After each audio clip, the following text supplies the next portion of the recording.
Hey everybody, Mature Simmer here. So welcome. I know this one's a little late. It's the VFR series leg 22, but Christmas holidays and just couldn't get to it with the other things that were going on, but Lord willing, everything will get completed here, and you'll see it sometime this Saturday as you're supposed to. So, going to go ahead and do that. Likely means I don't know that I'm going to get to a truck sim video, but doing what I can, and we'll see what next week looks like, because obviously we got New Year's and all that, but right now don't think we have kind of as many plans as we had for Christmas. So if you remember, we're here in Antwerp at the airport, so we're parked over kind of on the GA side, as one would think, and we've got a runway. We've got a single runway. I think it's right over there. It's pretty close, so we're just probably gonna requesting head out here. Reactivation of our IFR plan. So, I'll have your clearance in just a second. Alright, we've got some SayIntentions stuff. Again, not going to call in, but just going to use the tour guide. Not going to call in, but just going to use the tour guide. But let's get our plane quickly set up here. And let's see. Probably don't need the pulse. Well, we won't do that this time. I do it all the time, but probably not necessary. All right, so we've got that.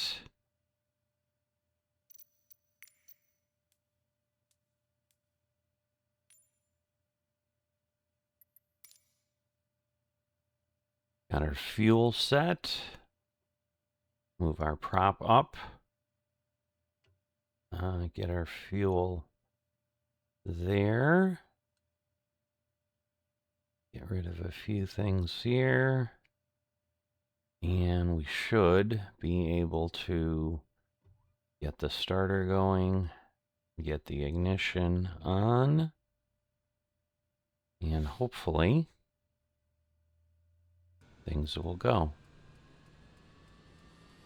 So, at the time set, kind of mid-morning, about 10 a.m. here. We always do clear skies. Alright. Somehow... See, I don't understand. So I'm sure we blew the engine again. I'm doing something odd. I've got to remember... Like, I must... Because if I cut off, I assume it'll stop running. But I don't know. So yeah, doing something wrong with the starting, for sure. So I've got to, get that properly where it needs to be. But again, we'll turn on the radio master. We'll get our fuel set to auto. Our auxiliary BP set to auto. Again, we're going to turn this. The engine will be blown up. Yep. So, I'll figure that out eventually. Because this is a tricky airplane. I mean, it is a real model. So it's pretty accurate in what it does and how it behaves. And so, again, that's where the engine... The ITT is up there, and I'm just doing something wrong in the sequence. And I have a printed out checklist. I've just figured, well, I'm doing this so often, I know how to run this plane, and clearly I keep messing that up. So I've got to get that taken care of. We have that. We have the EFIS master. We're going to get all of our instruments going. Just get our taxi light on so we're ready to go and we don't have to forget that. All right, bleed off. Didn't think I had it off, but okay. Auto. Yes, we want to get the pedo on. And then all we have is the parking brake. Again, we're going to set ourselves to 2,500 because that's what we've been doing. If we got to go up higher, we can do so.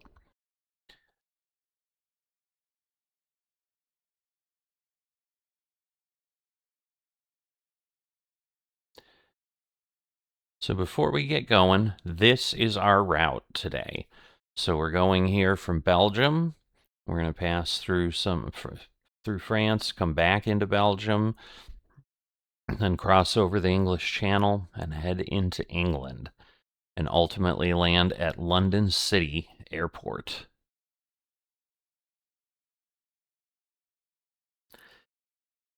So we've got our friendly narrator with us. Again, this is before the end of the year. I've heard nothing about tour tuner being resolved.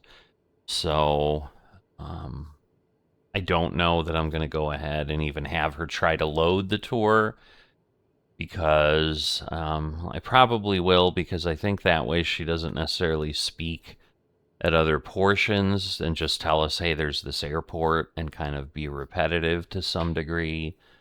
Let's see.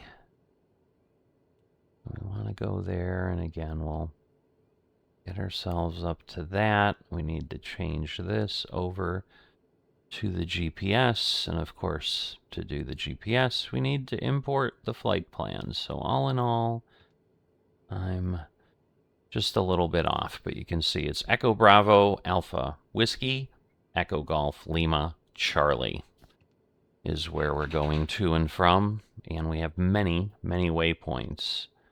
So again, we've got 23 waypoints, but a lot of them in the tour tuner are too close in proximity, especially once, like in London, there's three last waypoints, I should say. So everything after 20, so 21, 22, 23, are basically just to kind of fly along the Thames. So there's not really anything specific to look at. I'm sure there's plenty of things along the river, but, you know, we have that. But at this point, we're good. Temperature's going up. I always check that to make sure the internal stuff is set right. Need to get the autopilot active. Need to get our trim up. And lower this down a little bit. Then we get our flaps down to take off. And again, the fuel selector is on auto, just making sure all looks good. Now, we don't need to test this. Okay, yeah, we're not there until the test light goes off. I think it's the autopilot's not set configuring yet. We're going to wait a little bit. I was going to go look at what the situation was here in Antwerp. All right, it's 1033. So that will obviously raise us up a bit here.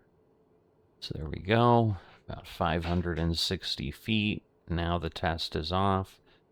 We can do nav. And then that is good. So I think we're all set. So, a little bit of a lengthy narrative. It does go on to another page. It looks like he kind of, up until this point, the author had been kind of keeping things on their own pages. Now they start to run together, at least for a time. I don't know if that continues. But he does go on to the next page, and then there isn't a blank like there was on this one. But again, it might just be if he can fit the map on the page or not. So that might also be part of it. I don't know. But yeah, things are kind of put together. But as a reminder, you know, real big fan of history. He is, as am I.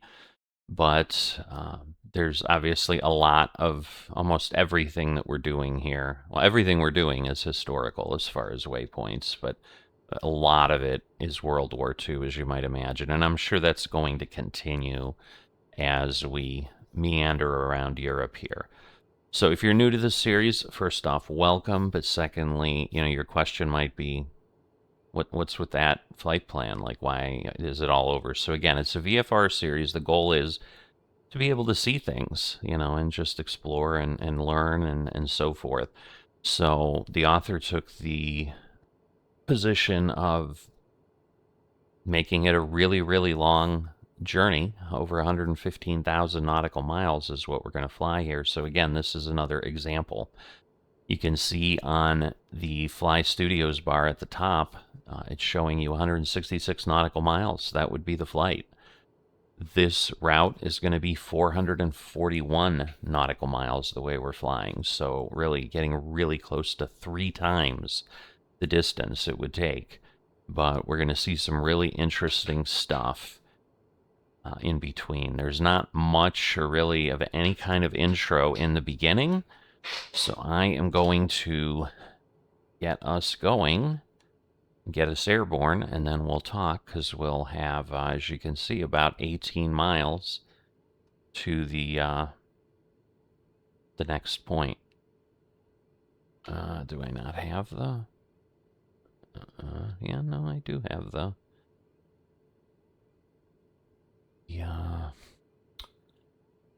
the propeller up. I'm like, I don't understand why we're not moving. Is it not running? No, it's running. Huh. I know you got to push a good amount to kind of get past. There we go. I'm like, what is happening? All right. We're going to head out over here.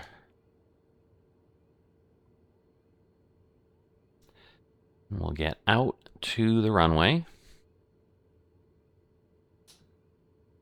And we should be pretty good at that point. I don't understand why it's acting so strangely.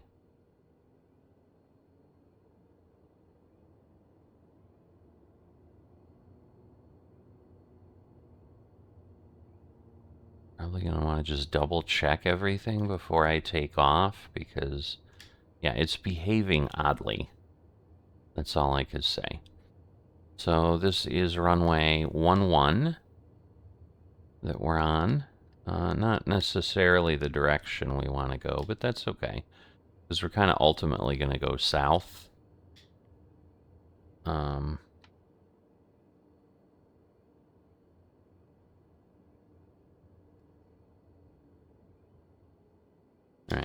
so let me just make sure. Oh, I don't have... That's why. I don't have myself onto high idle. So that probably is causing part of it, because, yeah, I don't know that I need the max propeller, but... Yeah, I was like, something is off. So I just kind of wanted to make sure. Descending to flight level 260, Transavia 46 Lima. Alright, so let's get going now. It should be a little easier.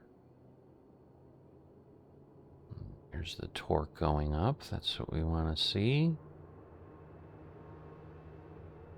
We don't want to go too far into the red, and past the red zone and have a bigger problem. Alright, trying to just rudder down the runway here.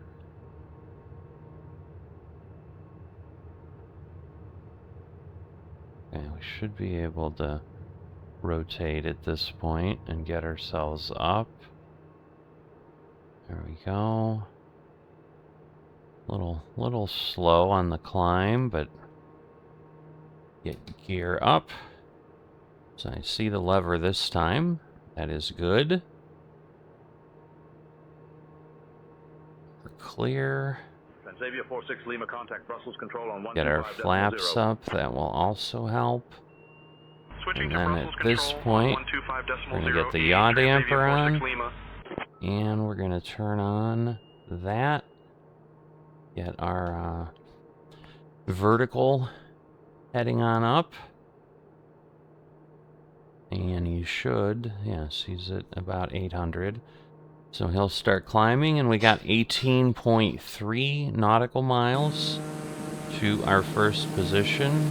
Airport is right there, so a little hard to see because we're not that high up yet. We're finally passing 1,000 feet. I don't think we have any nearby tall obstacles. And again, we're not totally near the coast, so we will have to pay attention a little bit because we're heading south now. So you can see we're going at about 220 or so. But we're going to waypoint 1, which is not the first waypoint I have in Tour Tuner. But let's get going with the narrative that we've got. Start the next leg by heading south into Belgium and its capital of Brussels. So that is where we're headed. The first waypoint is at the Atomium and King Bedouin Stadium on the north side of the city. And then very quickly we're going to go, the next one is, then it's past the Basilica of the Sacred Heart to the Palais de Justice in central Brussels. So that is where we're going. And again, I think he's trying to line up on, on the flight path here. I think the green line is where we need to be, but... Alright, we're getting to the height. Sarah, can you please go ahead and load VFR TBM Around the World Leg 22?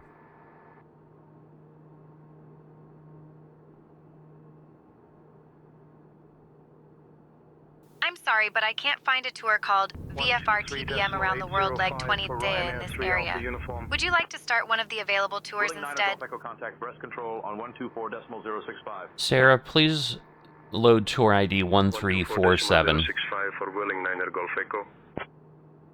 It didn't understand 22. I'll have your clearance All right, loading up VFR TBM Around the World, Leg 22. Our first stop is the Brussels Palais de Justice, which is about 28 kilometers away. Get ready for some spectacular architecture and a little bit of Belgian history.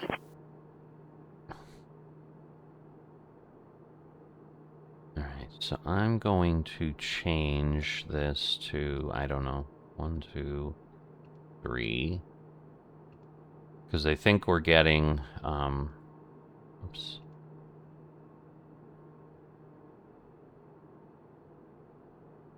Okay. I think we're okay. Because, yeah, we're clearly on a radio station that's giving us some chatter, and that's not going to help with what we want to do.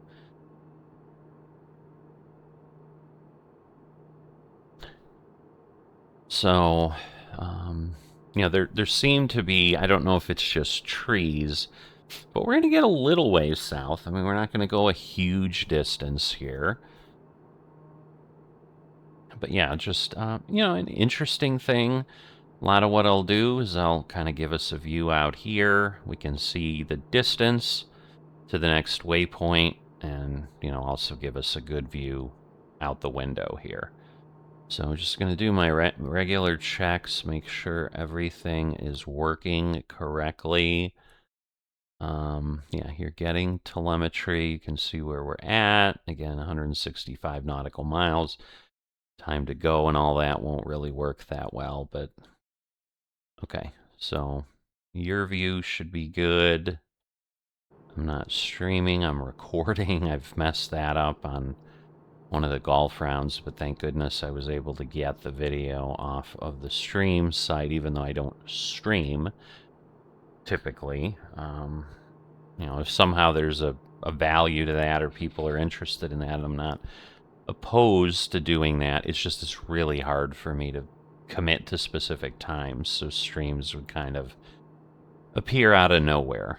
Alright, so we're going to be 4 nautical miles. Whoops. So we're gonna rotate around to the front. And this, again, is the sports stadium that we're going to see.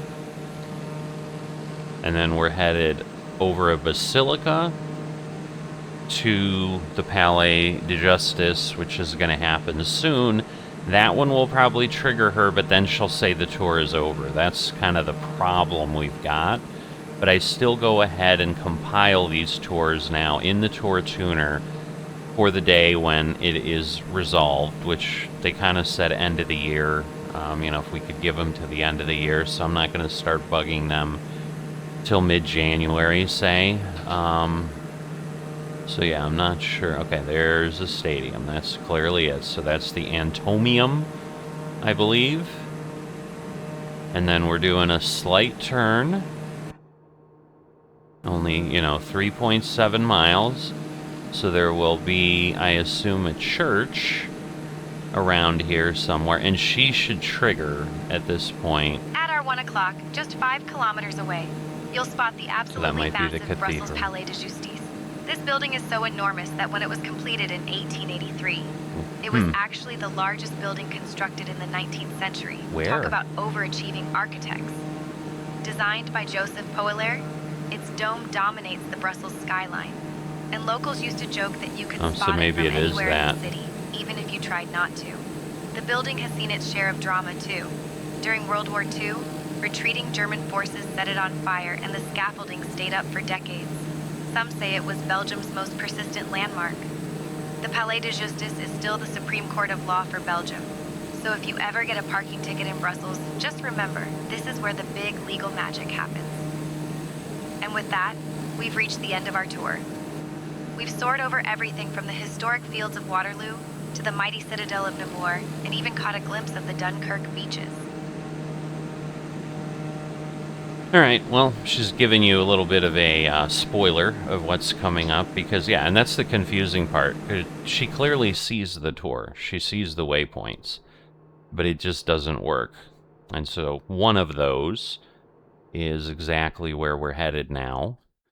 So further south, we'll come to the battlefield at Waterloo, where in 1815 an army composed of British and Prussian troops commanded by the Duke of Wellington, defeated Napoleon in his last battle. So that is where we are going at this point. And that is not very far away. So, kind of up here in this area was where that piece of history happened. So as I said, you know, they're historical waypoints, usually. You know, and obviously the stadium, not so much, but I think those are easy to find, and it was something nice for him to include, you know, and figuring, hey, a lot of people like sports and this and that.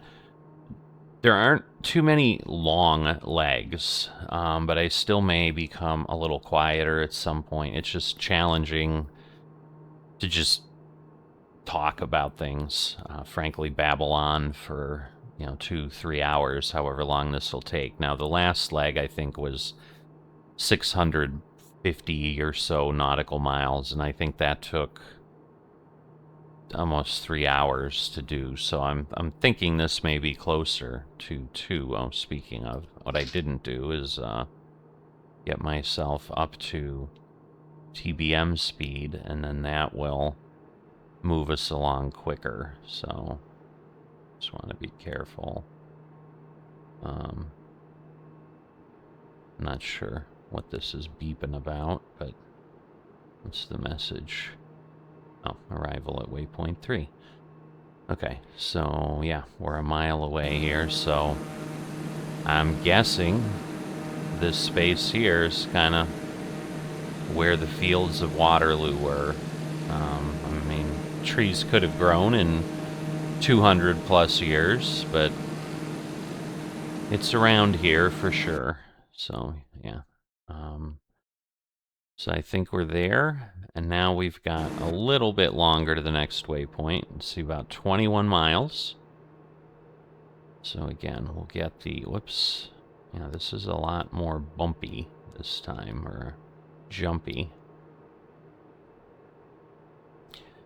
So our next waypoint, a turn to the southeast, will take us to the Citadel of Namur, which is another one she mentioned, a medieval fortress that dates back to the 10th century. So, but let's talk to her about this. Sarah, can you tell us about Waterloo?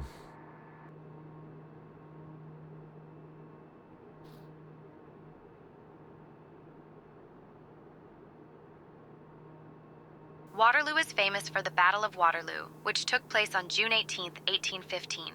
This was the showdown where Napoleon Bonaparte met his match against the Duke of Wellington and the Prussian army, ending his rule as Emperor of the French. The battlefield itself is marked by the Lion's Mound, a giant artificial hill topped with a lion statue, built in 1826 to commemorate the spot where the Prince of Orange was wounded. People from around the world visit to see the preserved battlefield, the panoramic painting, and the museum that dives into the details of the battle. Okay. You know, and so with the tour tuner not working appropriately, because what should be happening is things should be triggering just as they did on the first waypoint.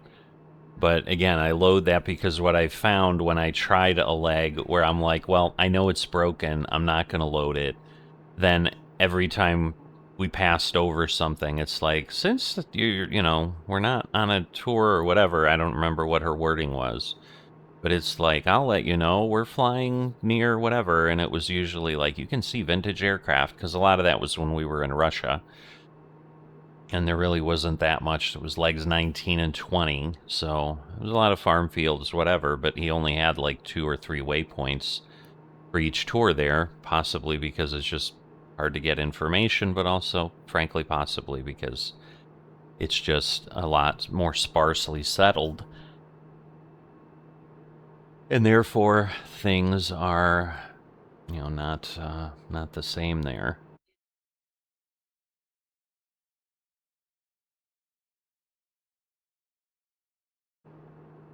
So,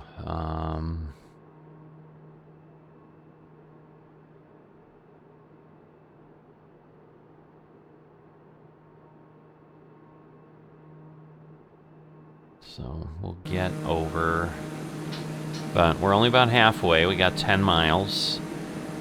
And again, we're going to, you know, these are sometimes the harder ones to see because, you know, we're moving at 220 knots. So otherwise, it would take really, really long for these. So we're trying to coordinate it. And again, he created these for a TBM series. He was using the, I think, base game TBM 930. But I use the 850 because it has similar capabilities.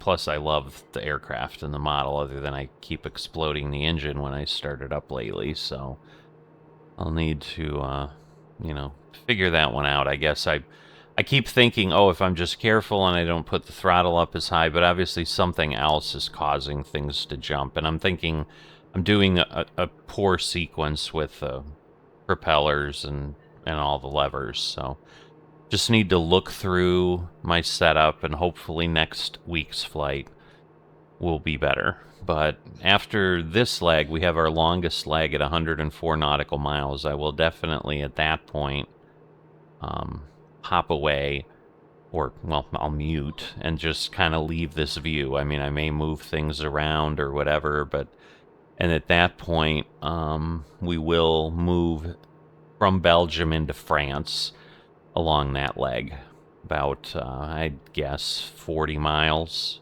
along, because it's less than half. But let's hop out here, because again, we're about 4 miles from the Citadel. It's still going to take probably a minute or 10 or 15 seconds. I don't know. It'll take a little while, but hopefully we can get a good view of stuff here. Again, this goes from the 10th century. And then, yeah, we're going to be heading basically southwest after this. All right, well, that is a big space, but not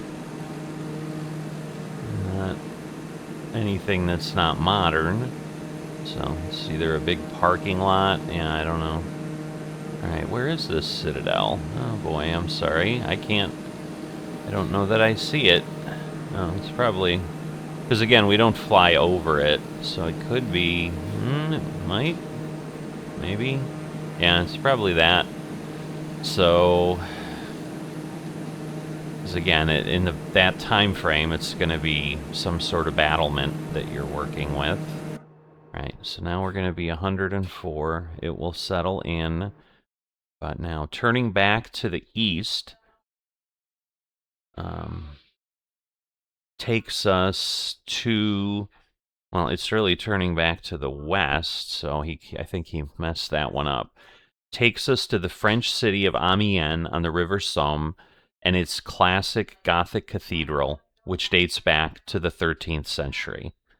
So that is where we are heading in a little over 100 nautical miles. So enjoy the view. I'll talk to you in a bit.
All right, so we are 5 miles away here.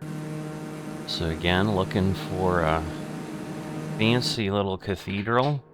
Gonna be a bit of time. Yeah, it's not like a jet where it goes a mile every, minute or something like that. So it takes a little bit of time.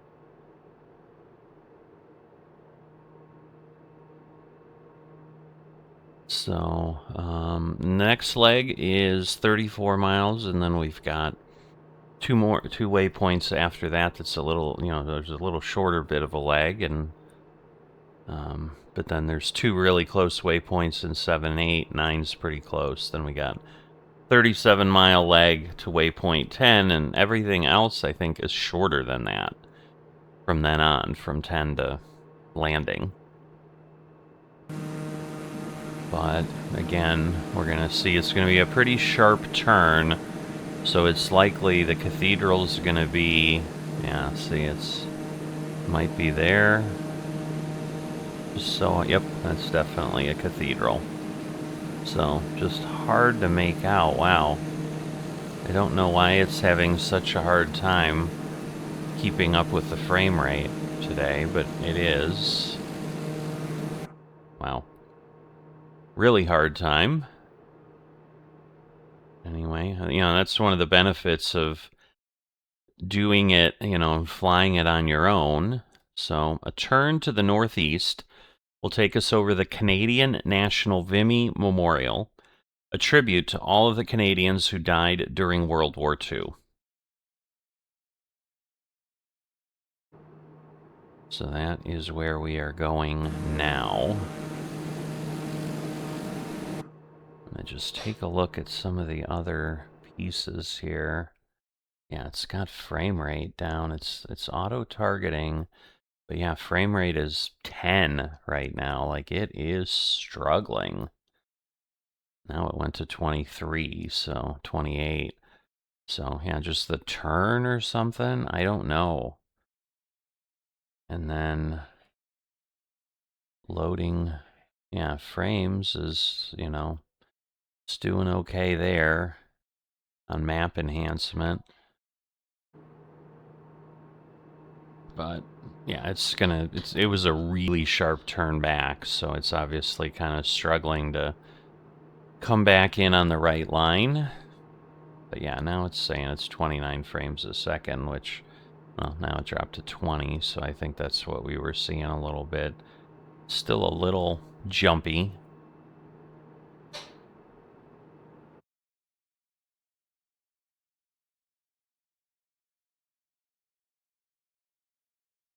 Okay. Just looking at some stuff, because, yeah, I mean, the last couple times I've flown, it's been buttery smooth. It's been quite good. Well, let me see. That's the other thing. The flight type. That might change. I had it as an IFR flight type. So now I changed it to VFR. So maybe that will change too, because it's like trying to do things that it would be doing at the IFR level. So it's also like settling. There's a frames per second settle that it does for, I think, like 30 seconds. So it's got 5 more seconds. And then it'll kind of auto-target. So there we go. So let's see if that might have been... not necessarily. So... But it is now lowering the terrain level of detail and trying to... Now it's raising it up, but it's yellow. So yeah, I think it's trying to establish something that makes sense. And it's just not working well. So yeah, I'm assuming this is going to be a cemetery that we're going to see. But, yeah, in the general flight sim land, I've definitely been toying around in the back of my head of just really focusing on a few groups that I enjoy a lot of how they're structured and whatever, but I just don't know. Man, we've got terrain level of detail now down around 100, and it is still yellow. Like, yeah, we just hit 17, 19. Anything below 20, it looks like it's a red frame rate. Yeah, I think it's just really trying to figure out what to do.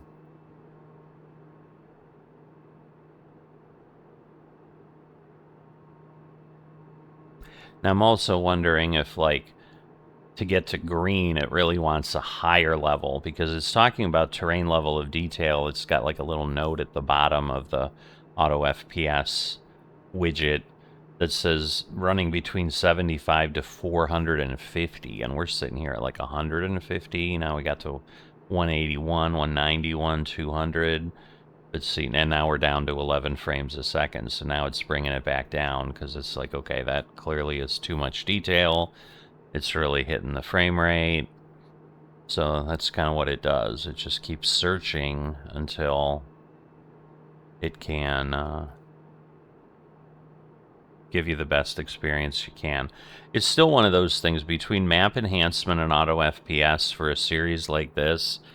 Like, that's what really makes these series possible, because I think without them, it's just the game doesn't run as well on my hardware. I mean, again, I'm certainly not high-end hardware like anything. I'm running on a 3000 series card, which is not a slouch. I mean, it's not terrible. And, you know, and the thing is, I've noticed in 2024, like, a lot of times it does run more. It's more optimized, so I'll get better frame rates there. But again, I'm not doing something like this. It's like, as far as I know, this Black Square TBM 850 is not available for 2024, and it becomes the same type of thing. Like, am I going to pay again to get it? So, I don't know. Because I really struggled, and that's kind of what I was starting to talk about. I really struggled with the PMG 737. I bought some variants of that. They were awfully expensive in 2020. And, you know, there's been several YouTubers who have made videos like, you know, hey, in 2020 they told us, you know, this was the ultimate experience, and now suddenly this is the ultimate experience in 2024. It's like, well, which was it? Was the other one a test? Or, you know, and then they're charging. And if you have the same, and that's the problem, there's like 4 variants that PMDG sold. And if you didn't buy all of them, like right now, the 800 variant is what they released. So I bought the 700 variant, is the closest one I have to that. And so I basically didn't get any credit for having it. But it's the only 737 that's not the base game one. Because there's the 737 MAX, which is not, you know, not a bad airplane. But I have liked PMDG's model, so I'm sure it'll be a good airplane. But you know, I'd spend $75 for it again, you know, and that's just the challenge with Flight Sim, is you're paying more than a full game for an aircraft, and that's it. So we'll see. But getting close, down to 7 nautical miles, and again, we've got that field, and then we're still going to just basically continue straight on this heading to the next waypoint. So we're kind of, you know, making the bottom. There was almost like a triangle that never got finished off, and we're coming up the opposite side of that triangle now, and then we're going to eventually head straight north, and then pretty much continue west for a long while as we cross over along the coast, over by Dunkirk, which was the other thing that Sarah had mentioned. So we are going to go by the beaches of Dunkirk, which is going to be pretty cool, I think. And anyway, let me get out here and let it see if it can settle down to a good frame rate. Because, yeah, now it's at 15, 18, all right, 26, 27. It'd be nice if it could somehow stay there, but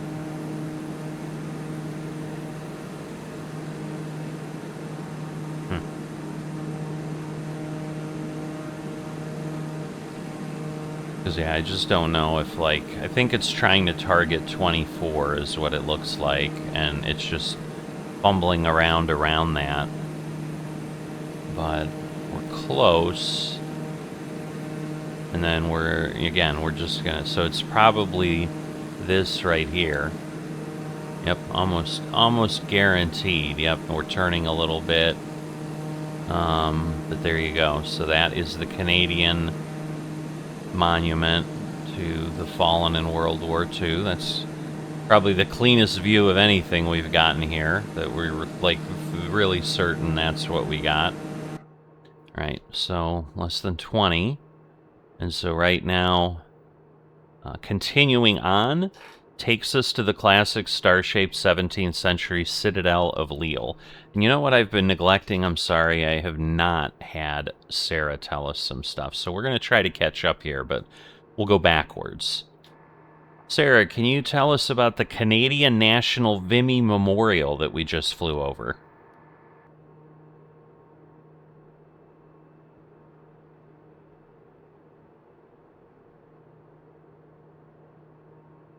The Canadian National Vimy Memorial commemorates the Battle of Vimy Ridge in April 1917, where Canadian forces achieved a significant victory during World War I. The monument itself was designed by Walter Seymour Allward and unveiled in 1936, and it stands on land granted to Canada by France in gratitude for their sacrifice. The site honors the memory of more than 11,000 Canadians who died in France with no known grave. The memorial's twin pylons symbolize Canada and France, rising above the former battlefield, and the surrounding grounds still bear the scars of war, with preserved trenches and craters. Yeah, and that's the interesting part that they have with this, is she can give a lot of good information. So I'll try to remember for the rest of these, but let's keep going backwards for what we missed. Tell us about the Gothic Cathedral at Amiens.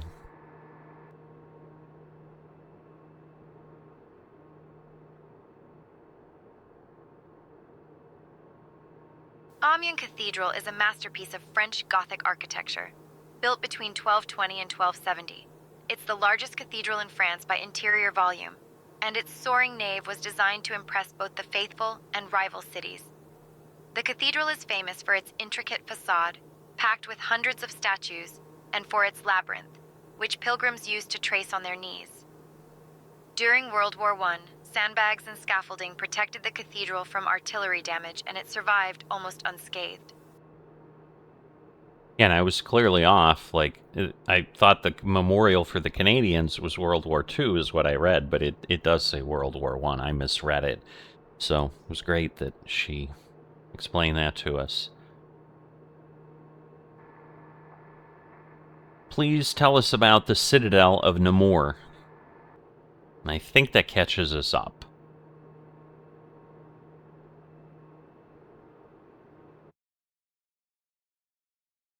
The Citadel of Namur is a massive fortress perched above the confluence of the Sambre and Meuse rivers in Belgium.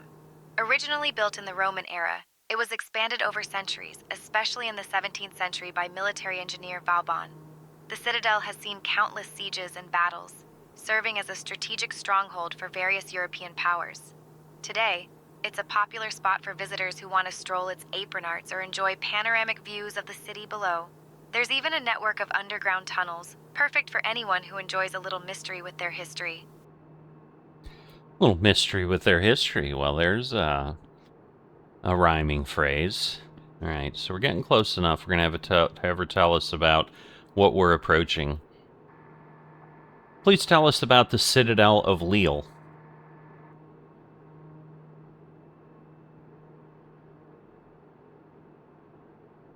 Now, this is star-shaped, so... The Citadel of Lille is a star-shaped fortress designed by the famous French military engineer Vauban and built between 1667 and 1670. It was constructed after Louis XIV captured Lille, and it's sometimes called the Queen of Citadels because of its impressive size and design. The citadel is still used by the French army today, so you can't just stroll in for a picnic, but you can admire its pentagonal shape from above. Its strategic location made Lille a key defensive point for centuries. Okay, so... you'd think it would be easy to see, but I mean, I assume it's on the river. So I'm kind of looking over there. We haven't started a turn or anything yet, because we will turn here. So, oh, there it is. It's in the woods. Okay. So now these are very short, but yeah, there it is. I don't want to jump away from it. But yep, that is it. Alright, so now we've got very short. A turn to the east will take us past the Stade Pierre Mauroy on our way to Tournai Cathedral, home of the 15th century tapestry of Arras. So again, we've only got 2 miles, but we're heading to a stadium. So it's probably right there. Sarah, please tell us about the Tournai Cathedral. So like the stadium I didn't include, but yeah, there it is, and then we're gonna turn straight east. Tournai Cathedral is one of the oldest and most impressive cathedrals in Belgium, with its origins dating back to the 12th century. Built in a unique blend of Romanesque and early Gothic styles, its 5 massive towers make it look a bit like a medieval castle that decided to become a church. The cathedral is a UNESCO World Heritage Site, and inside you'll find beautiful stained glass and a treasury filled with centuries-old artifacts. Can you tell us about the tapestry of Arras, which is housed at Tournai Cathedral?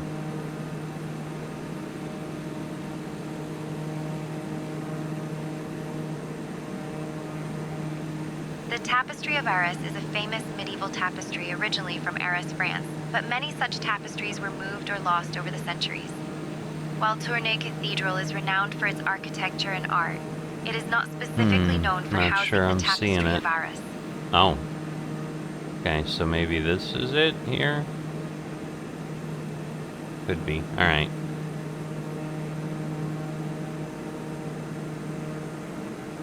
Alright, so let's see. So maybe that's the stadium. So yeah, we're still in France, because I was going to say Belgium. So actually, I called that one a bit early. So we still have 5 miles to go. So yeah, that was not it. Maybe that is it that was kind of shining out there. Wow, we are just... And part of it is, I mean, just look how dense and detailed this area is. I mean, but yeah, the frame rate, it's struggling a little bit, because it's not just farm fields and whatever. You've got all these houses and windmills and cities, and yeah, but I'm guessing this is the Tournai Cathedral. So, and probably about there we're crossing into Belgium. So I think now we're there. So it is now. These look wrongly rendered. I don't think you have windmills quite that densely packed together. You might, but those seem very close together. Yeah, I'd be surprised if it's not that. And again, we're going to take a pretty sharp 90-degree turn to the left here, so we're basically going to have to look at it under the wing. But it did say, you know, 5 towers, and yeah, that's got to be it. So I'll try not to move, because if I change the perspective, we're going to totally miss it. But yeah, that is it. Interesting. It does kind of look like a castle. Hopefully we're able to get a good view of that. Alright, so now, again, I think the longest remaining leg. Yeah, definitely the longest. Now, again, there's a couple that are probably close to 30. But this is the longest remaining leg here. So we're heading to waypoint 10, just to give you some perspective. And at this point, from here, we turn north to the city of Bruges in Belgium, with its central core that dates to the 14th century. So that is where we're going. So it's just a city of note, and I'm sure some of it was to line us up a little bit better for the next 2 waypoints.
Alright, so if you're wondering what I was doing there, I'm experimenting to see if what may or may not affect frame rate. So I'm hoping being a little bit higher might impact something. So I went up to 3,500 feet instead of 2,500 feet, hoping that maybe, the level of detail can be decreased a little bit because of where we're at. I mean, we're barely hanging on to 10 frames a second. It's kind of crazy. I mean, I've seen it dip as low as 7. Now it's up to 14. But it is... Now, and again, the terrain level of detail is now sitting at, like, the upper 300s. But it was doing that a little bit. It had been creeping up over time. Now we're getting close to the coast that you can see here. And as we talked about, we'll be heading along that. I don't know what truly comprises the totality of the English Channel.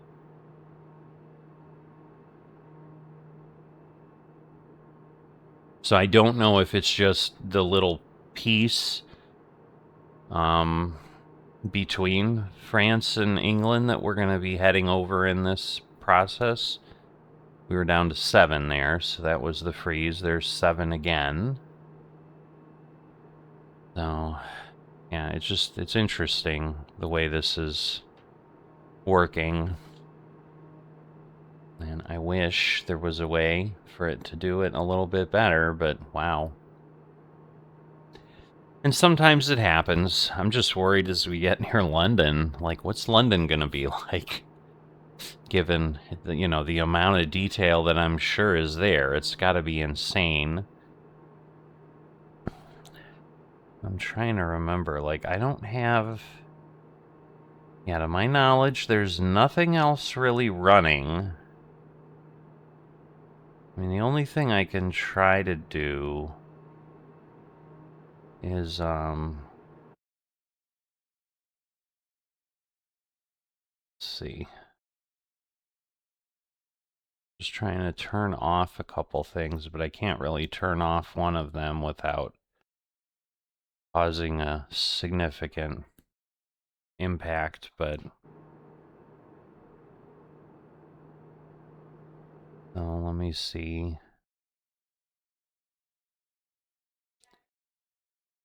I'm going to see if I can turn this off because I'm not using it. And I don't know if that has an impact. I was potentially thinking of doing it. Yeah, now it's like worse. It went down to 5. But again, it could be as it's like killing things off and whatever. Yeah, but other than that, everything that's running is really related to Flight Sim.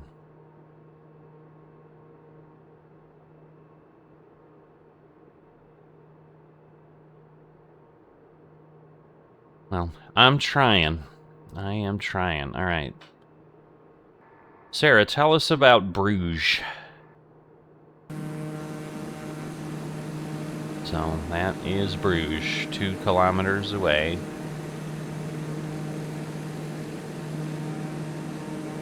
Yeah, we're moving, but it's 5 frames a second. Bruges is often called the Venice of the North because of its network of canals, and its medieval city center is a UNESCO World Heritage Site.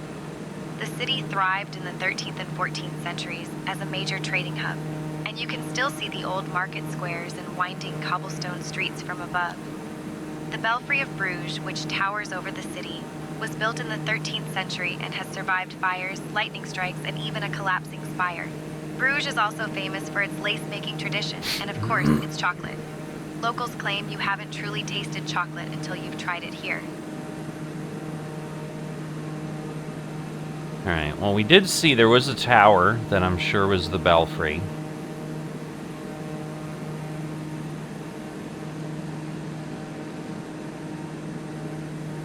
Alright, I'm trying to get back in the plane. It's not working. There we go. Alright. So, 16. I mean, we're down to 3 and 5 frames a second according to this. I don't know that it's quite that bad, but it's getting pretty awful. So, Hopefully I can bring this plane down at the end. If not, you know, it'll be what it'll be. Okay, so now we're heading to what I'd say is a pretty big deal. So between waypoints 11 and 12, you'll find the beaches of Dunkirk. When Germany invaded France in May of 1940, their armored drive through the Ardennes forest to the English Channel cut off the British forces in a pocket around the city of Dunkirk. The British mobilized a fleet of small boats consisting mainly of civilian fishing vessels that, with cover from the Royal Navy and RAF, were able to extract most of the personnel from the pocket and get them safely back to England. So yeah, just really amazing feat. But we've got 12 miles to get to what would be the eastern edge of the beaches, which is waypoint 11. And then waypoint 12 takes us to the far western edge. And, you know, we'll be there. So we're staying at least a little higher. We're up at 9. Alright, so I'm going to try something here to, let's see. If I don't auto-target FPS, and I set what I want, I'm going to I set the frame rate at 25.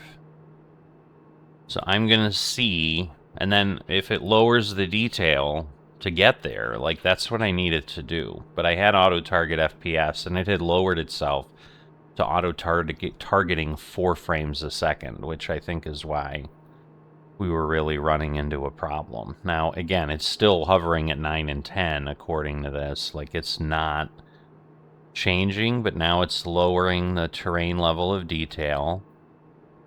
So we're probably potentially going to see things slip away. I don't understand. We're down below 100, and it is still not picking clouds up. Now it's at 75, which I think is the lowest it'll go. It changed clouds from ultra to high, which it should have done a long time ago. All right, so now it says we're at 27.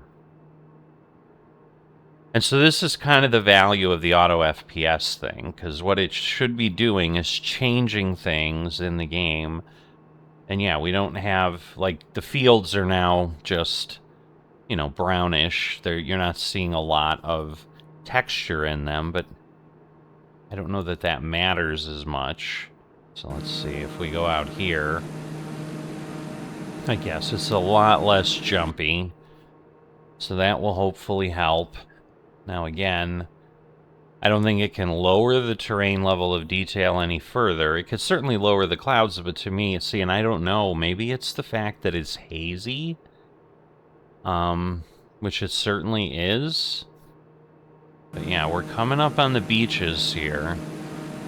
So in 3 miles, and we will turn... Well, I don't know that we will. Contact Paris Control on 128.105. Over to Paris Control on 128.105 to your Lufthansa 6 Papa uniform. Sarah, please tell us about the eastern edge here at the beaches of Dunkirk.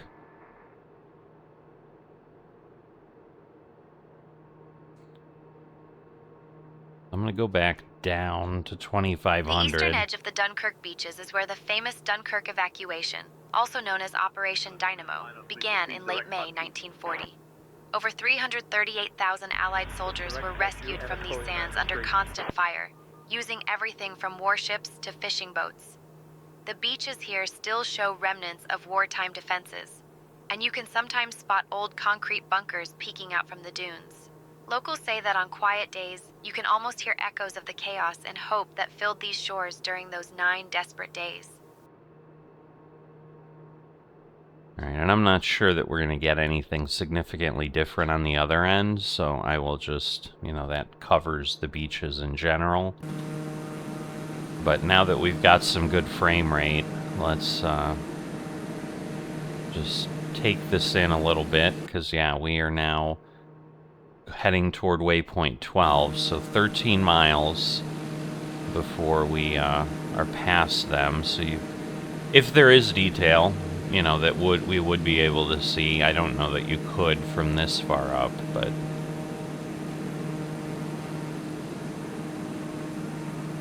But I think what we will do is we will bring up the next point. So going to waypoint 13, what we're going to be heading toward then is... Now it's west to the French port of Calais, near the narrowest part of the English Channel. And that was, I think, where some of the forces initially came on shore.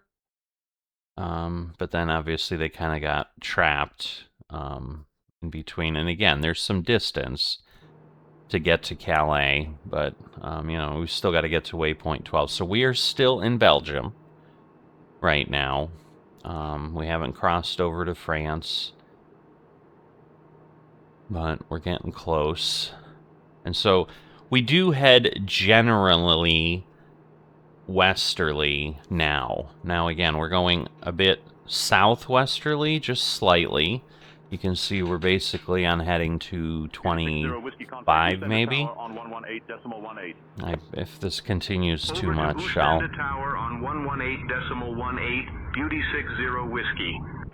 change it eventually to another frequency just to hopefully have less chatter, but you know, right now we obviously flew into an area where 123.0 or whatever I have it set to is a frequency that they're using. So yes, we're not seeing Calais in front of us. Whatever city that is, that's something else. So we're basically now crossing into France. And so I think these are the beaches here, if you're from the US. You know, this will be Omaha and Utah and all these beaches, because I don't know that we were in Belgium, per se. You know, it's always, we landed in France. You know, and obviously, once again, I'm sure all this infrastructure wasn't here. I'm sure there were some villages, buildings, so I'm thinking that's the main cemetery. I would think, but I don't know. You know, the U.S. one, and, you know, I know it's pretty big, so I am somewhat surprised he didn't show that, but because I do know it's nearby in Normandy, and so I don't know if this is Normandy. Sarah, what are we flying over now?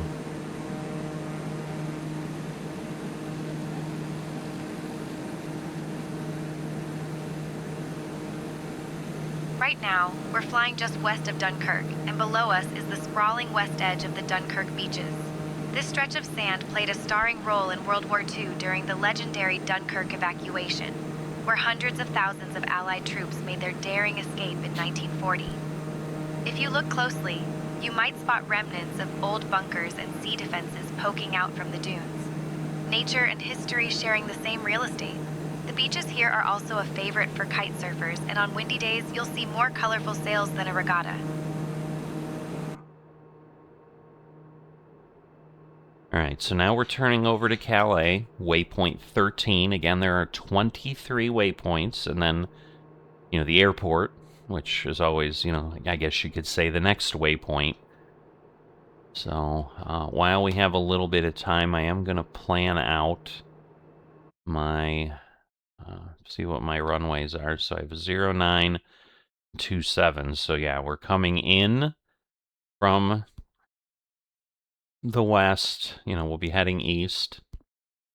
So yeah, I think we can land on 09er, and that is what should be set up for arrival today. But again, we're not using real weather. So okay, so that was Dunkirk. It wasn't Normandy, so maybe that was a different cemetery. Maybe that was just a French one.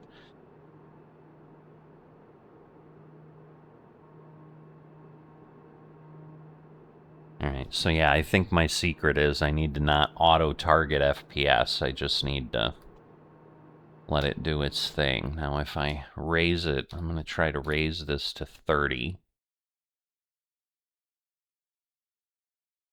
And see what it does. Yeah, now it took clouds back to ultra. That's interesting. But again, we have like less dense population and whatever. But yeah, the part we're not heading mainly westerly is right after Calais. We're then going to cross over the English Channel, which obviously I think at its narrowest point is 21 miles, so I'm assuming that will be our distance there. So yeah, I do apologize for not trying this earlier, because this is certainly a much better thing. And yes, it's sitting at 31 frames a second right now, which is more than adequate. Dropped down to 29, but it's playing with the level of detail, and it's got it up above 100, so, and that's the terrain, so I assume that is the ground, where object level of detail has been above 200 for almost all the time. So I think that's the buildings. I don't know if trees are part of terrain or not. But, yeah. So, yeah, now I've driven it down a little bit. It's down to 27. So yeah, it now took the clouds down to high. Bounced the terrain level of detail all the way down to 75 again. So yeah, just seeing more out the window, obviously having more of the screen be the maps that it has to load and all that, obviously takes some time, but... So like I said, we'll see. I may be a little bit quiet for the remnants, other than reading and letting you know, and then asking Sarah. I feel my voice is getting a little worn, and again, after a lengthy flight, sometimes it's just challenging, and not much I can tell you here.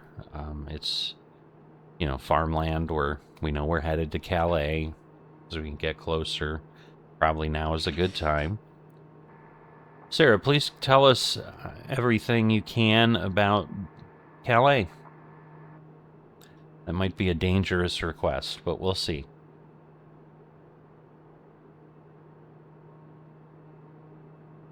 Calais is a port city in northern France, known for its iconic white chalk cliffs and as the closest French town to England across the Channel. During World War II, Calais was heavily fortified by the Germans and suffered significant damage, but it was also a key point for cross-channel operations. The city is famous for the Rodin sculpture, The Burghers of Calais, which commemorates a dramatic episode during the 100 Years' War, when 6 citizens offered themselves as hostages to save their town. Calais is also the French terminus of the Channel Tunnel, connecting France and England by rail under the sea.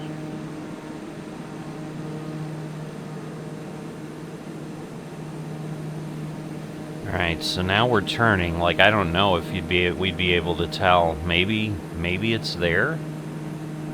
Where the tunnel comes out? I mean, because I'm kind of looking what looks train-like. Like, where are there train tracks? It would seem... I don't know that these are train tracks. No, those are roadways. So this may just be the channel or something. Because, yeah, it definitely looks like it goes under. Not sure.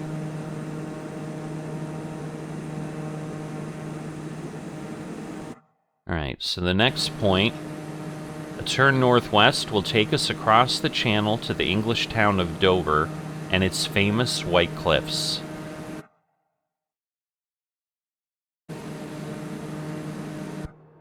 So, not much for a little bit, other than some water. We'll see. I mean, we probably do see the coast of England already, but we'll just, I'll be quiet as we head over.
Alright, so we're coming up on the famous White Cliffs of Dover. That is a pretty cool view. Very happy I got things fixed because, yeah, it's a lot less distracting when things aren't bouncing all over. Then we're going to turn a little bit to the right to the next waypoint. There we go.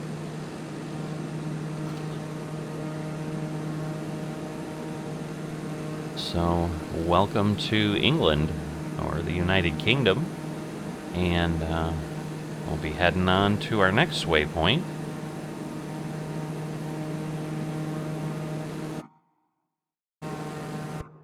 And you can see 13 miles. So, a turn northwest. Oh, we already did that. A slight right. Here will take us to the famous Canterbury Cathedral, which contains the shrine of St. Thomas Becket, and was the destination of the storytelling pilgrims in Chaucer's Canterbury Tales, one of the oldest works written in the English language dating back to the late 14th century.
Whoops, I'm sorry, I was talking. So that was the Canterbury Cathedral that we saw, but let's let her tell us about it. Sarah, please tell us about the Canterbury Cathedral.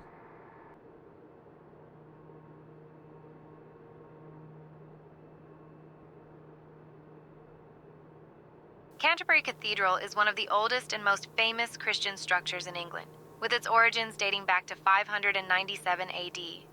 The current building was largely rebuilt in the 11th and 12th centuries, featuring stunning Gothic architecture and a dramatic history, including the infamous murder of Archbishop Thomas Becket in 1170. The cathedral has been a UNESCO World Heritage Site since 1988 and is the seat of the Archbishop of Canterbury, the spiritual leader of the Church of England. Its magnificent stained glass windows, some of which date back to the 12th century, are a highlight for visitors. Alright, so the other thing I was talking about that I didn't realize I was muted was now we're turning basically back west, and we'll continue in essence this way, but with a slight curve to the north at each waypoint. And we're going to go west of London and then come in from the west side is what the approach will be. So at this point, now that we have turned, the next waypoint where you turn west to the Archbishop's Palace at Maidstone. So that is where we are going now in 14 miles.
Sarah, tell us about the Archbishop's Palace at Maidstone.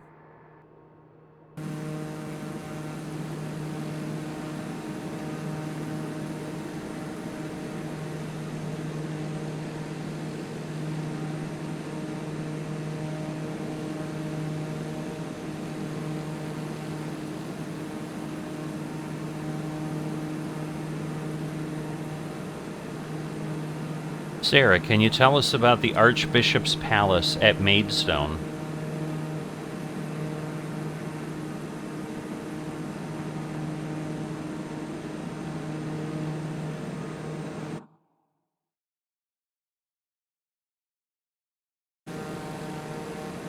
Sarah, can you tell us about the palace at Maidstone? I don't know what it's doing. Just wanted to make sure it was spinning, processing. The Archbishop's Palace at Maidstone is a striking medieval building that dates back to the 14th century, originally constructed as a residence for the Archbishops of Canterbury. Not sure where Over the centuries, it is. it's seen everything from I'm royal assuming we visitors to passed Civil it. War Yeah, we soldiers did. marching through its halls. The palace sits right on the banks of the River Medway, and its Great Hall is a favorite spot for local events and weddings, because nothing says romance like a building that survived a few centuries of English weather. Legend has it, A few ghosts might still be hanging around, so keep an eye out for any mysterious cold drafts. Alright, well, not sure. So, wasn't obvious to me, but there we go. And then it's then on to a point just south of the RAF base at Biggin Hill, famous for its role as a fighter base during the Battle of Britain in August and September of 1940. So that is the waypoint 16 miles away.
Sarah, please tell us about the history of the RAF base at Biggin Hill. Okay,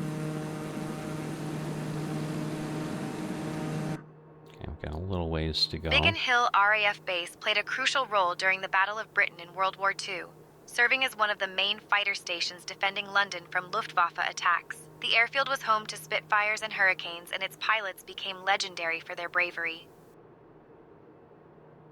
Okay. So, still got, and we're going to be just south, so it's going to be off to our right, I would think. This is where it said the waypoint is. But we'll get a little bit closer. Let's say within a mile and a half. Now, maybe we'll pop out. There we go. So I'm guessing this is it here.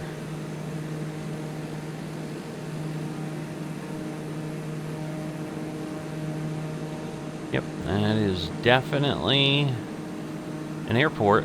So that would that makes sense. And I think you can see London, parts of London out that way.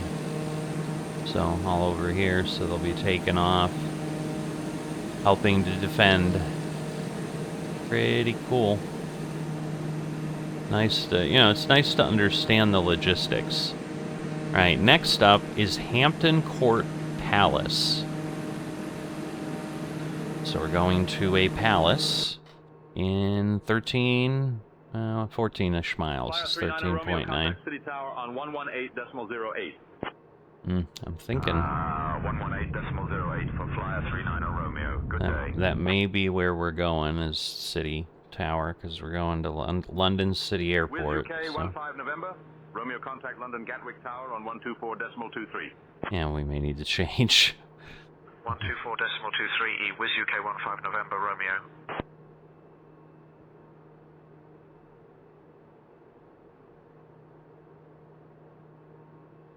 Sure, there's a lot of frequencies used in this area.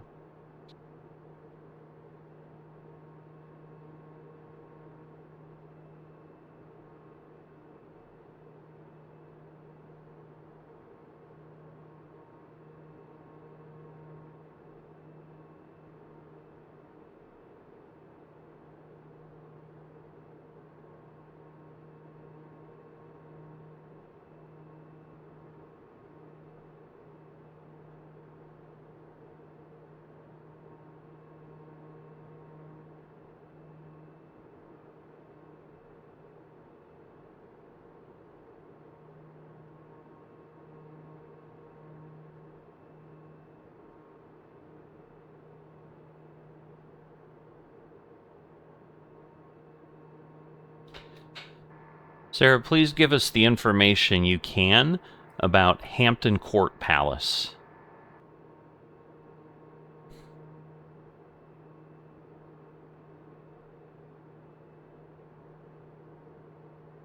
Hampton Court Palace is a real showstopper.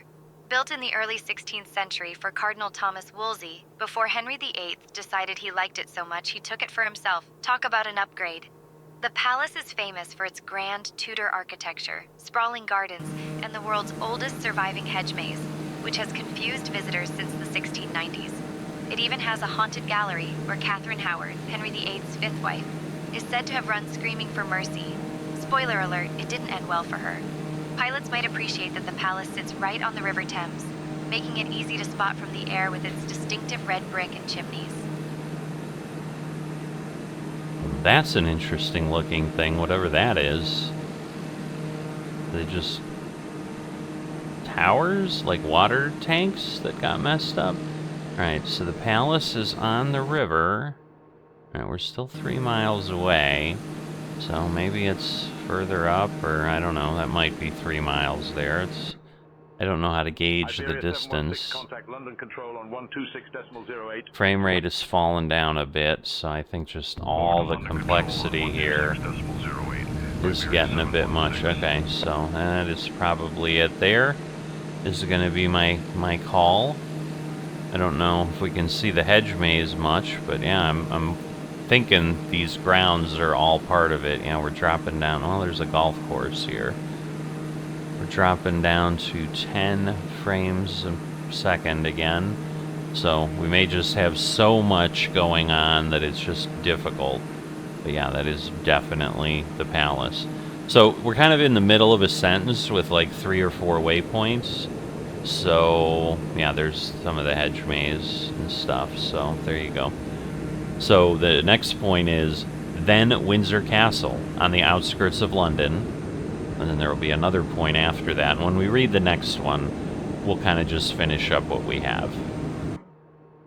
So now we're going to Windsor Castle, and we're making a very sharp, almost 180-degree turn.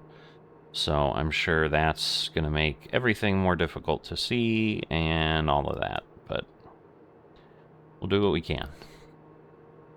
It should kind of stay on the left as we turn, but we may turn pretty quickly. But Windsor Castle here is waypoint 19 out of 23 waypoints. But again, there's really only one more. And then after that, it's just kind of to get us in line and get us up toward the airport a little bit. That's interesting. Whatever we've got going on here. Sarah, what's the water feature to the left of us here with the shape in the middle?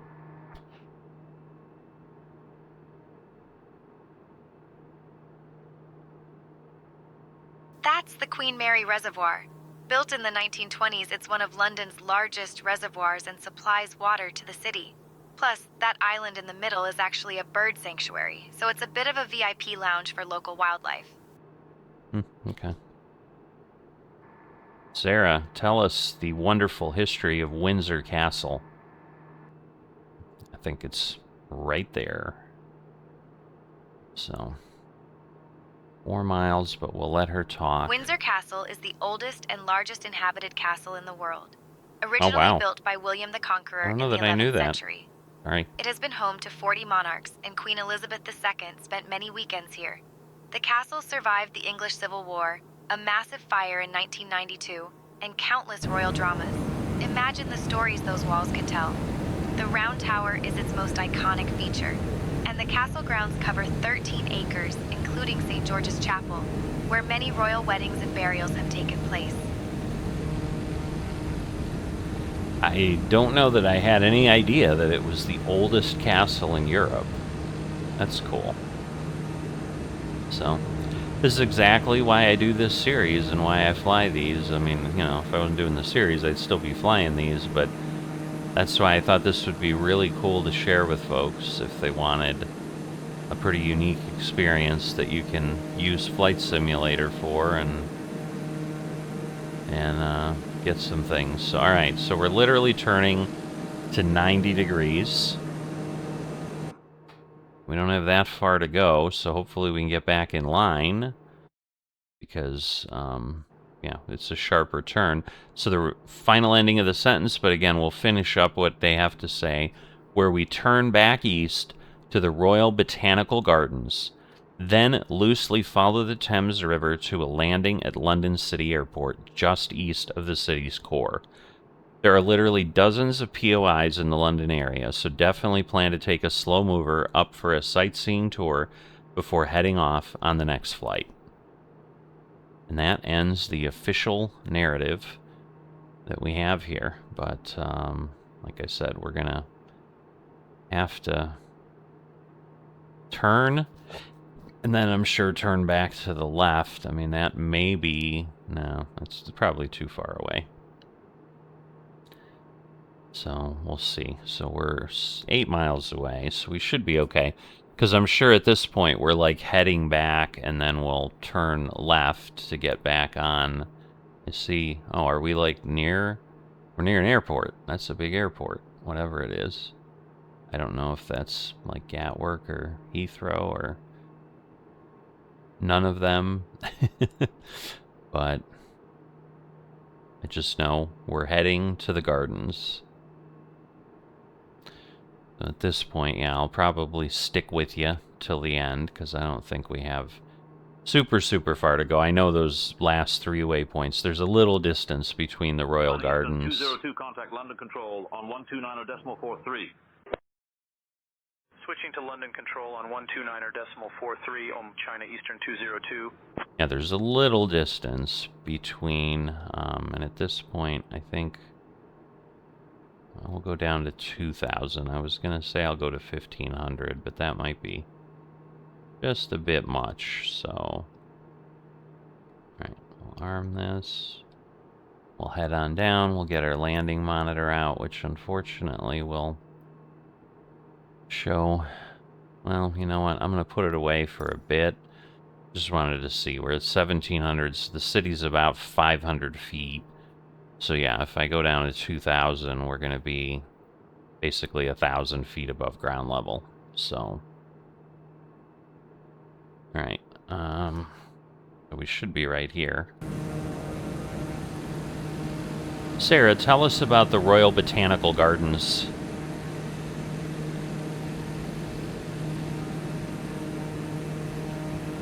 The Royal Botanical Gardens, also known as Kew Gardens, was founded in 1759 and is home to the largest and most diverse botanical collections in the world, including the iconic Victorian glass houses and the 18th century pagoda. I should have just done this outside. Alright. Alright, sorry. So, we're kind of right on top of it. The pagoda, all of this. So, we didn't miss it. But we got close. Alright, so now we're going to follow the river.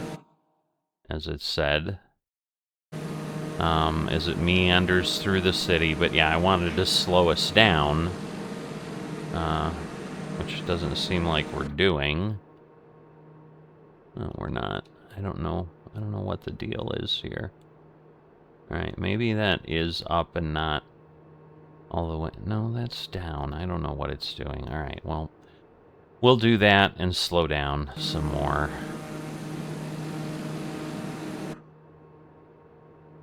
Alright, so we're going to want to back this off a little. Alright. So we have a couple waypoints here. We'll just kind of enjoy the view of London as we go through. So, looks like a stadium there. I don't know. I know Wembley Stadium for tennis is somewhere. Is that like tennis courts? No, that's a soccer field. Yeah, we're at frame rate of 12. So we're getting close here. That's an interesting structure, whatever that is. It's probably just apartments. Wow, this is getting rough. Because we're still kind of in the city when we land, so yeah, it's down to 7. But there's a lot going on. Alright, so that's waypoint 21. Then we're going to waypoint 22. There's the eye, the Ferris wheel. And then I think that's Big Ben right here. Or right here, maybe? Yeah, probably right there. And then, right, so we're going to go there. And then, because we only have 6 miles to then come in and land. So, we're heading toward a building. Okay, I'm like, we're heading right toward a building. This is not good. So hopefully we go right between them, because we're closer than we probably want to be. So I assume that's London Bridge. That's cool.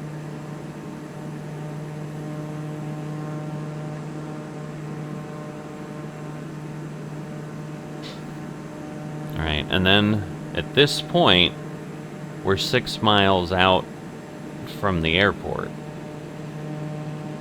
So I'm going to go back in, and we're going to try to get ourselves down here.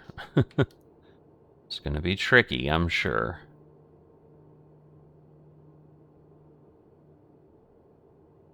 But we need to slow down. Now we'll put up the landing monitor. But hopefully, given that we're, well, now we're only 3 miles out. So I need to slow down very quickly here. Oh, I see it. Goodness gracious. Do I see it? This is bad. I may, well, we're going to do stupid things because that's what I'm about. Speaking of stupid things, let's lower our gear. Yeah, it's literally right there in the middle of the city. That is insanity. That is not what I expected. I just want to make sure. Okay. Like, I want to make sure the gear is down. It is. Alright. I think I have the flaps all the way down. Now we'll speed up a bit. Alright, I feel a little bit better now. 600 feet out.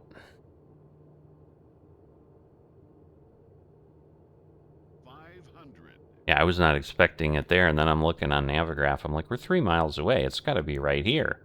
And it is.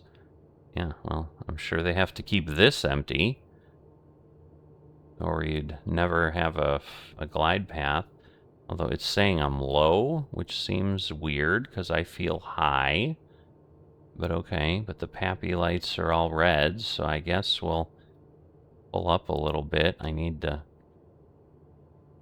slough off speed.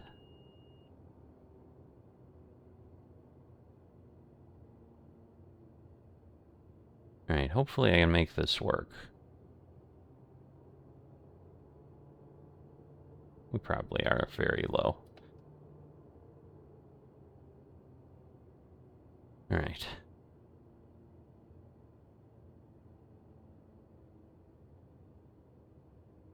Ooh.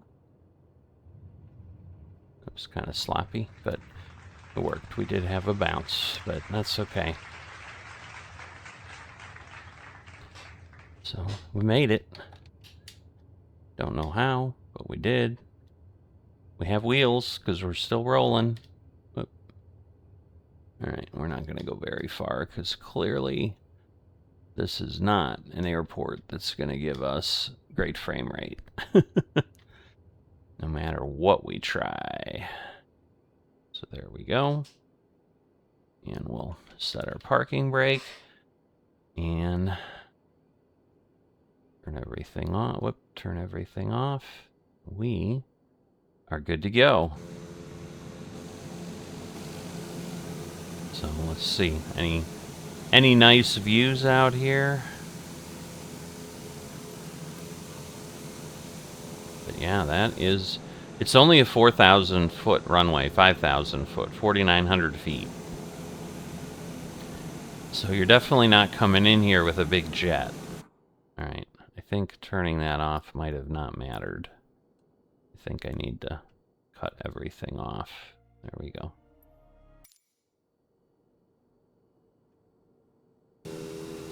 Alright, but I think the power was one thing, but the engine's obviously doing its thing. I can hear it spinning down. It's just the propeller goes for quite a bit. Yeah, the best view's probably that way to that, whatever that thing is. But I did not bring up liking and subscribing, so I'm bringing it up now. Please consider that. It's greatly appreciated, and just, you know, makes it easier for you to find what's happening here on the channel. But we've got another leg behind us. We're in London. I'm sure we're going to do a little bit of flying around the United Kingdom here in the next leg or two at least. You might keep us here longer. I don't know. I am not looking ahead. I mean, the only thing I do is to prepare for the flight, I need to get it in Tour Tuner, and that's really usually when I look at it. So I get it in, fire up the sim, and go. So I'm just, you know, I know where we're headed, because as obviously any pilot should. And then, yeah, but I'm not getting a whole lot of preview, because that's part of the fun for me too, is I don't know what we're going to see. So I can tell you my personal favorites as I was getting this together. I'm like, ooh, we're going to go by the beaches of Dunkirk, and ooh, we're going to see Windsor Castle and stuff like that, because I've seen them on TV, I've seen pictures of them, but it's just different when you're like, okay, now I understand where it sits and all that. So hope you've enjoyed it, and I will see you next time.